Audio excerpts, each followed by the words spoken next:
हमारी बेटी के ऊपर ये जुल्म मत करो, वो बेकसूर है, इसका कोई कसूर नहीं है। अब तुम्हारी बेटी का ही क्या धरा है? वो सांप आशिक है तुम्हारी बेटी पर, इसी की वजह से वो गांव में आता है।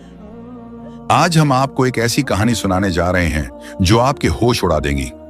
एक बूढ़ी औरत की जवान बेटी पर एक सांप आशिक हो गया, जिसके लिए वह गांव में आया। और फिर देखें कैसे वह विधवा औरत की बेटी को दुल्हन बनाकर अपने साथ ले गया। ऐसी रूह को ढंढोर देने वाली कहानी जो आपको हिला देगी। एक छोटे से गांव में एक बीवा बूढ़ी अम्मा रहती थी। उनकी एक ही जवान बेटी थी जिसका नाम फातिमा था। दोनों माँ बेटी अपने पुराने मगर प्यार भरे छोटे से घर में जिंदगी बसर कर रही थी। बूढ़ी अम्मा जड़ी बूटियां जमा करके उनसे दवाएं बनाती और यही उनका गुजर बसर था। गांव के लोग उनकी दवाइयों को शिफा समझते और उनकी इज्जत करते थे।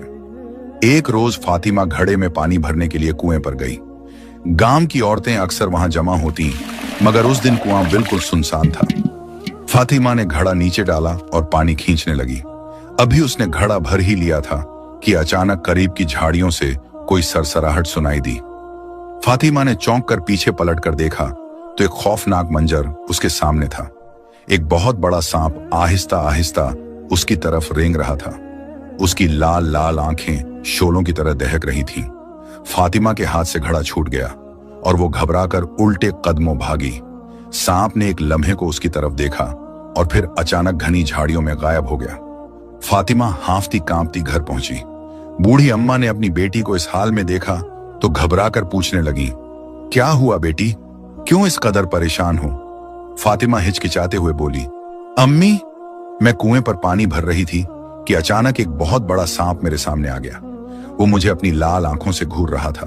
बूढ़ी अम्मा ने उसे करीब बैठाकर तसल्ली दी, फिक्र मत कर बेटी, शायद कहीं झाड़ियों से निकलकर कुएं की तरफ आ गया हो। ऐसा कभी कभी हो जाता है।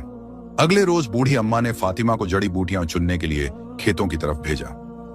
फातिमा सब्ज घास और पौधों के दरमियान झुक झुक कर जड़ी बूटियां तोड़ रही थी कि अचानक फिर वही सरसराने की आवाज उसके कानों में पड़ी। उसने पलट कर देखा तो सामने वही सांप खड़ा था, वही दहकती लाल आंखें, और इस बार जैसे वो मुस्कुरा रहा हो। फातिमा के हाथ से जड़ी बूटियों की टोकरी गिर गई और वो बदहवासी में उल्टे कदमों भाग खड़ी हुई। घर पहुंचते ही उसने बूढ़ी अम्मा को सारी बात बताई। अम्मा की आंखों में फिक्र की परछाइयां तैर गईं। वो बेटी को दिलासा देती रहीं, मगर अंदर ही अंदर वो भी बेचैन थी। उन्होंने सोचा, ये कोई आम सांप नहीं हो सकता। अगले चंद दिनों में बूढ़ी अम्मा ने गांव के कई लोगों से बात की, मगर सब ने कहा, हम